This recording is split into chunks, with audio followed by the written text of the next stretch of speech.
सुनाने वाला आप और हम जो यहाँ जमा हुए हैं, तो आज जमा है, आप जानते हैं कि जुमे की कितनी फजीलत है। इस जुमे के बारे में अल्लाह तबारक व तआला ने पूरी एक सूरह नाज़िल फरमाई है, उससे इसका अंदाज़ा लगाइए।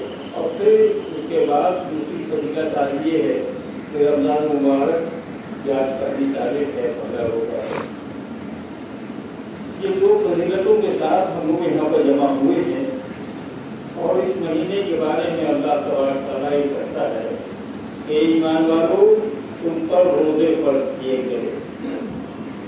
देखिए, कुरान का खिताब जो है वो दो तरह से है। आप इस साहबान बैठे हुए हैं और भी लोग पढ़े लिखे हैं, और कुरान का खिताब दो तरह से है। एक तरफ वो ये कहता है बिल्कुल आम आदमी को है, लक़द करमना बनी आदम, तो बनी आदम ने तो ये मौसम बनाया। लक़द खलक़ना इंसान फी अहसन तक़वीम, हमने बेहतरीन तक़वीम पर तुमको पैदा किया। इन्नी जाइलुन फिल अर्ज़ि खलीफा, हमने तुम्हें ज़मीन का खलीफा बनाया है। लेकिन जब आप पर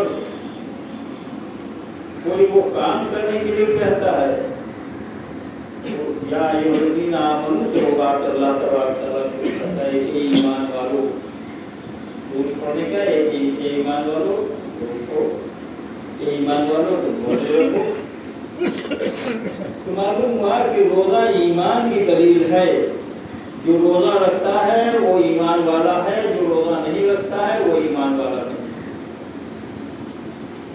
आप कहेंगे कि भाई तो मैंने तो ये पढ़ा है कि कलमा पढ़ लेंगे तो मुसलमान हो जाएंगे, ईमान वाले हो जाएंगे। कलमा पढ़ लेंगे आप मुसलमान हो गए। लेकिन जब आप मुसलमान हो गए तो आप पर कुछ जिम्मेदारियां भी आ गई, कुछ आप पर फराइज भी है। उस फराइज को भी आपको निभाना है, उस जिम्मेदारियों को पूरी करना है। आपने पढ़ा होगा वो ईमान मौजूद में आमनतु बिल्लाहि व मलाइकतिही व कुतुबिही व रुसुलिही व यौमिल आखिर। मैं ईमान अल्लाह पर, उसके रसूलों पर, उसके फरिश्तों पर, उसकी किताबों पर मर के जी उठने पर, यानी आप मुसलमान होंगे। उनकी चीज़ों पर आपका ईमान है तो आप मुसलमान होंगे। अब आप पर फराइज आ रहे कि आप रोज़ा रखो, आप नमाज पढ़ो, आप रोज़ा रखो, साहिब निसाब है तो हज करने के लिए जाओ, पैसे हैं तो ज़कात दो, आप इंसानों से मोहब्बत करो, वालिदैन की अताअत करो, अपने पड़ोसियों का हक अदा करो, दुनिया में अमन और शांति पैदा करो और अपने रसूल सल्लल्लाहु अलैहि वसल्लम पर दोषी का नजराना पेश करो। ईमान आपका फर्ज अदा है। इसी तरह ये है कि आप अल्लाह ने ईमान वालों पर यह फ़र्ज कर दिया है कि रमज़ान का एक महीना रोज़ा फ़र्ज है। लेकिन किन लोगों पर है? जो बालिग़ हैं, जो आक़िल हैं, जो तंदुरुस्त हैं, इन पर रोज़े फ़र्ज है। यानी अगर कोई नाबालिग बच्चा है या शदीद बीमार है या सफ़र में है, मुसाफिर है, इससे रुख़्सत है। इसमें बाज़ ऐसे हालात आते हैं कि अगर वो बीमार अच्छा हो गया तो वो कदा रोज़ा रख लेगा। अगर मुसाफिर है वो घर पहुंच जाएगा तो फिर कदा रोज़ा रखेगा।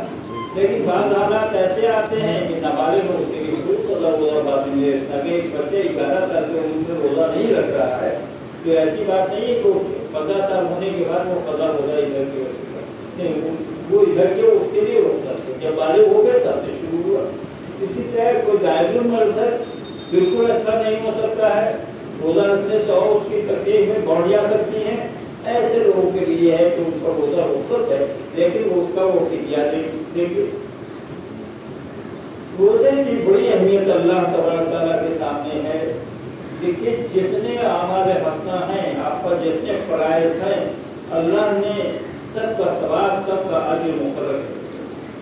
नमाज पढ़ेंगे तो यह अजर मिलेगा, ज़कात देंगे तो यह आपको अजर मिलेगा, हज करेंगे तो यह अजर मिलेगा, इंसान की हमदर्दी करेंगे तो यह अजर मिलेगा। लेकिन रोज़े के बारे में अल्लाह कहता है कि इसका फ़ायदा और इसका सवाब मैं खुद, इसका सवाब, इसका बदला मैं खुद हूँ। और ये बताइए कि अल्लाह तबारक व तआला اس کی ثواب کے متعین ہی نہیں کرا کہ کتنا ثواب اس کا ملے گا. اسے ہر عاقل اور بالغ کو یہ چاہیے کہ رمضان کا روزہ رکھے. لیکن روزہ رکھنے سے یہ مفہوم ہرگز اور ہرگز یہ نہیں سمجھے گا صبح سے شام تک ہم بھوکے رہ گئے. ہرگز یہ مفہوم نہیں ہے. اگر یہی مفہوم ہوتا تو برادران وطن ہر ہفتے روزہ رکھتے. یعنی آپ اگر روزے ہیں تو آپ کے کاج کا بھی روزہ ہے, آپ کی آنکھ کا روزہ ہے, آپ کی زبان کا روزہ ہے, آپ کے دل کا روزہ ہے, آپ کے اعضاء و جوارح کا روزہ ہے. یعنی ہر چیز کا روزہ ہونا چاہیے. ایسا نہیں کہ آپ روزہ رکھے ہوئے ہیں, معلوم ہے آفس میں گئے اور وہاں سے لوگوں سے ذکر دے رہے ہیں, آپ گھر میں بیٹھے ہوئے ہیں اور لوگوں سے جھگڑا کر رہے ہیں, آپ بازار چل رہے ہیں, عورتوں پر بری نظر رکھے ہوئے ہیں, آپ گھر میں بیٹھے ہوئے ہیں, مسجد میں بیٹھے ہوئے ہیں, لوگوں کی غیبت سن رہے ہیں. ان ساری چیزوں سے پاک رہنے کا نام روزہ ہے. صرف صبح سے شام تک بھوکے رہنے کا نہیں, بلکہ ان تمام چیزوں سے پاک رہنے کا نام ہوتا ہے.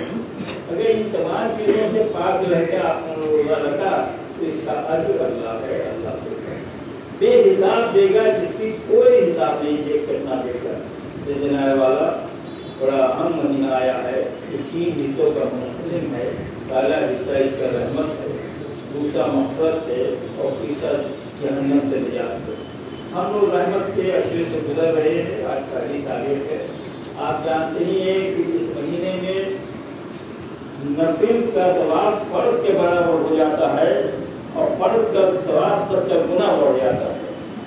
یعنی آپ کوئی ایسا کام کریں جو نفل ہے, یا نفل نماز پڑھے, اس کا ثواب آپ کو فرض کے برابر ملے گا, اور فرض کا نماز فرض کا ثواب 70 گنا بڑھ جاتا ہے. یہ وہ مہینہ ہے جب جنت کے دروازے کھول دیے جاتے ہیں اور جہنم کا دروازہ بند کر دیا جاتا ہے. یہ وہ مہینہ ہے جب شیاطین قید کر دیے جاتے ہیں.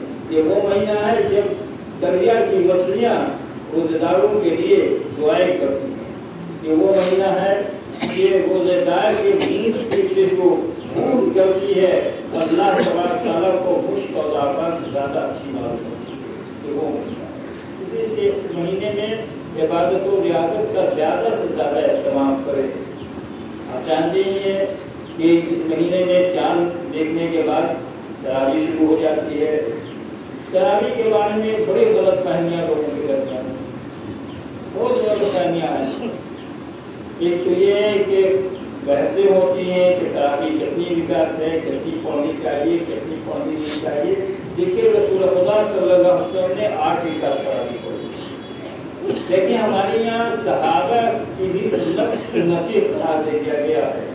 اس لیے کہ حضرت ابوبکر صدیق رضی اللہ تعالیٰ عنہ نے 12 رکعت پڑھی, اور حضرت عمر نے 12 اور 8 کو ملا کے 20 کر دیا. اب حناف کے سامنے 20 رکعت ہے. اس سے کوئی اگر 8 رکعت بھی تراویح پڑھتا ہے تو اس کا ہمیں اعتراض کرنے کا کوئی حق نہیں پہنچتا. کوئی 12 پڑھتا ہے اس پر بھی ہمیں اعتراض کرنے کا کوئی حق نہیں پہنچتا ہے, اور ہم لوگ تو 20 پڑھتے ہیں. تراویح کے بارے میں رسول خدا نے پورے قرآن نہیں سنی. ظاہر قرآن ہی مکمل نہیں آپ اس وقت تک ہوا تھا, اس سے پورے قرآن نہیں سنی. یہ حضرت عمر سے فاروق رضی اللہ تعالیٰ عنہ نے اس سے روایت کیا کہ تراویح میں پورے قرآن سنا جائے. اس سے بڑا فائدہ ہوا, بڑی تعداد میں حافظ پیدا ہو گئے, اس سے بڑا فائدہ ہوا ہے. لیکن ہم صرف یہ سمجھ لیں کہ قرآن پوری سننے بڑی تراویح ہے, اس کے بعد مسئلہ ختم. یہ بالکل غلط ہے. تراویح چاند دیکھ کے شروع کرنا ہے پڑھنا, اور چاند دیکھ کے ختم کرنا ہے. ہمارے بچپن میں اور آج بھی اس مسجد میں 27 تاریخ کو تراویح ختم ہوتی ہے. اس لیے کہ مہینے کا کون نہیں ہے تو ہم دور ہو کے کیوں پڑھیں, تعلموں کی تراویح کیوں پڑھیں. تراویح کو نہیں کہ جتنا صاف سنتے جائیں, ہمیں سمجھ میں بھی آتا جائے, قرآن کے الفاظ بھی ہمارے کان سے ٹکراتے جائے. اس لیے جو لوگ 5 دن کی اور 7 دن کی تراویح پڑھ کے چھوڑ دیتے ہیں تو یہ صحیح نہیں ہے. بلکہ جنہوں نے اس چیز کو نائز کیا وہ صبح قیامت تک کے لیے اس کے ذمہ دار ہو گئے 5 دن اور 7 دن اور 9 دن کی تراویح. اس لیے آپ لوگ پر آئی کوئی نئی نسل جو ہے تو 5 دن 7 دن تراویح پڑھ کے چھوڑ دیتی ہے, کہتی کہ تراویح ہو گئی. ہمارے یہاں بہت سے لوگ آتے ہیں, حضرت ایسا کہیں گے 5 दिन की तरावी कर लें, ऐसा करेंगे कि 11 दिन की तरावी कर लें तो कैसे फायदा। हजरत साहब फिर फ्री हो जाएंगे तो महीना भर पढ़ने की तरावी, जब तक चाँद नहीं दिख रहे जब तक आपको तरावी पढ़नी ही है। जब पढ़नी ही है तो 11 दिन में कुरान क्यों पढ़ना। हाँ, अगर ये जज्बा रखते हैं कि 11 दिन में या 7 दिन में या 5 दिन में कुरान खत्म कर लें और फिर कुरान दोबारा शुरू किया जाए और फिर 5 दिन में ख़त्म किया जाए, फिर शुरू किया जाए, फिर 5 दिन में ख़त्म किया जाए, इस तरह 29 तारीख तक पूरा हो जाए, ये बड़ा अच्छा जज्बा है। लेकिन एक पता कुरान में तो कोई सुनता ही नहीं है। बात को अच्छे कुरान जब पढ़ा जाएगा तो शायद इमाम साहब और मस्जिद के मुंतज़िम ही रहेंगे, बाकी लोग नहीं रहेंगे। मैंने एक पता देखा कि जो 5 दिन और 7 दिन की तरावी होती है तो पहले रिकात में लोग बाजार में घूमते रहते हैं, चाय पीते रहते हैं, सिगरेट पीते रहते हैं और बात तो करना आम सी बात है, आपस में बैठ के बात करते हैं। जब इमाम रुकू में जाता है तो जल्दी से इतनी तेजी में दौड़ के आते हैं कि उनके वजू भी टूट जाता है, आगे गिर जाते हैं। तो भाई ये दुनिया का मामला नहीं है, दीन का मामला है। तरावी का मसला एकदम साफ साफ समझ लीजिए। चाँद देख के शुरू करना है, चाँद देख के खत्म करना है। ये बड़े अफसोस की बात है। पहला आशरा जो रहमत का आशरा है इसमें तो नमाजी मस्जिद में बहुत ज़्यादा रहते हैं, तरावी लोग बहुत पढ़ते हैं, लेकिन जो मफरत का आशरा आता है और कम हो जाते, नमाजी भी कम हो जाते, तरावी भी कम हो जाते, पढ़ने वाले कम हो जाते हैं। और जहन्नम से नजात का जो तीसरा अशरा जो सबसे अहम अशरा है जिसमें लैलतुल क़द्र यानी शब क़द्र आती है, जिस अशरे में कुरान नाज़िल हुआ है वो अशरे में तो मस्जिद सन्नाटी हो जाती है, तरावी पढ़ने वाले कुछ लोग रह जाते हैं। इजराइल वाला तीसरा अशरा ज़्यादा अहम है। जिस तरह आज आप मस्जिदें आबाद की हैं, तीसरे अशरे तक आबाद रखिए, तीसरे अशरे तक नमाज पढ़िए, तीसरे अशरे तक तरावी पढ़िए। ये महीना बहुत ही अहम महीना है। इस महीने को आप अल्लाह की रहमत समझिए। इस महीने में जितने ज़्यादा नेक अमाल हो सकते हैं वो कीजिए। देखिए ये महीना तो अजीब महीना है। इस महीने में आप जो काम कीजिएगा अल्लाह के लिए उस सब में सवाब, यानी अगर आपने किसी को इफ्तार करवा दिया वो भी सवाब, आप किसी के यहाँ जाके इफ्तार कर दिया उसमें भी सवाब, आप किसी को एक घोट पानी पिला दिया इफ्तार के नाम पर उसमें भी सवाब, किसी को आपने एक खजूर खिला दिया उसमें भी सवाब। यानी रहमत हक बहाना भी जो है अल्लाह तबारक तआला इस महीने में किसी न किसी महीने बहाने आपको सवाब देता है।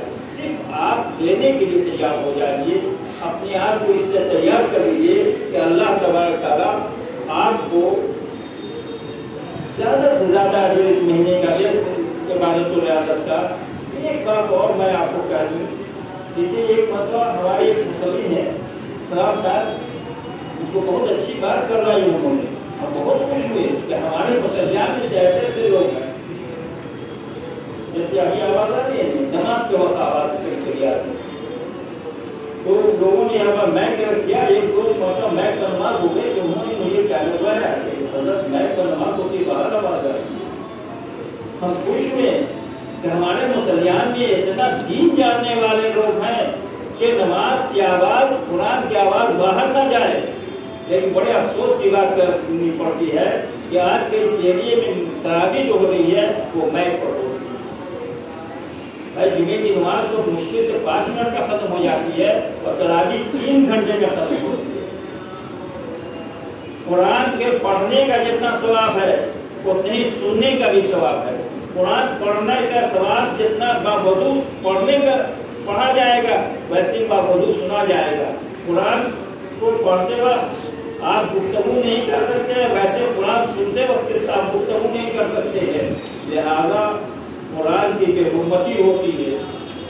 कुरान की बेहुरमती भला है कि हमारे मुसल्लियान जो में ऐसे लोग हैं जो ये जानते हैं कि कुरान की आवाज़ बाहर ना जाए तो वो आलिम दीन कैसा है, वो हाफिज साहब कैसे हैं जो मैक पर तरावी पढ़ा रहे हैं, वो ये नहीं जानते हैं कि कुरान की आवाज़ बाहर जाएगी, इसकी बेहुरमती होगी। वाला इससे परहेज करना चाहिए। और देखिए हम उस मजहब के मानने वाले हैं जहाँ शख्सियत परस्ती नहीं है। हज़रत उमर फारूक रज़ी अल्लाह ताला अन्हु से भी सवाल किया गया था, बहुत मशहूर है, उनका एक लावा कुर्ता पहने हुए थे और उससे कुछ दिनों पहले बैतुल माल से भी चादरें बटी थी, सबके हिस्से में आई थी, अमीर उम्मीद के हिस्से में भी एक आई थी। वो एक लंबा कुर्ता पहन उसी चादर का है। मुसल्लियान में से एक आदमी खड़ा हो गया और कहा, या अमीर उम्मीद आपकी बात नहीं सुनेंगे। उन्होंने पूछा क्यों? कहा कल बैतुल माल से जो चादर बटी थी सबको एक मिली थी, आपको भी एक मिली थी, आप इतना लंबा कुर्ता कैसे सिला दिया? एक में तो हो नहीं सकता है। उन्होंने कहा कि सर जवाब मेरा बेटे ने खड़ा हुआ और कहा कि मेरे हिस्से में चादर आई थी वो मैंने बाबा को दे दिया। जब अमीरुल मोमिनीन से सवाल किया जा सकता है तो आज के मौलवी, आज के हाफिज से क्यों नहीं सवाल किया जा सकता है कि आप इतना गलत काम क्यों कर रहे हैं? अगर मुझसे भी कोई गलती सरदर्द हो तो आप मुझसे भी सवाल कर सकते हैं कि ऐसा क्यों हो रहा है। देखिए खराबी यहीं से पैदा होती है कि अगर अवाम खामोश है, अवाम अच्छी रहेगी तो हुक्मरान भी अच्छा रहेगा, इमाम भी अच्छा रहेगा, हाफिज और कारी और पीर भी अच्छा रहेगा। लेकिन जब अवाम गड़बड़ाती है ऊपर वाले भी गड़बड़ाते हैं। वाला ये महीना बड़ा अहम है, इसकी कदर कीजिए, इसमें ज़्यादा से ज़्यादा आप इबादत करने की अल्लाह तआला आपको तौफीक दे। इस महीने में 2 चीज़ और मैं इशारतन आपको बता देता हूँ। आपको सदका फित्र देना है और ज़कात देना है। इसके लिए अगले हफ्ता वो हमारा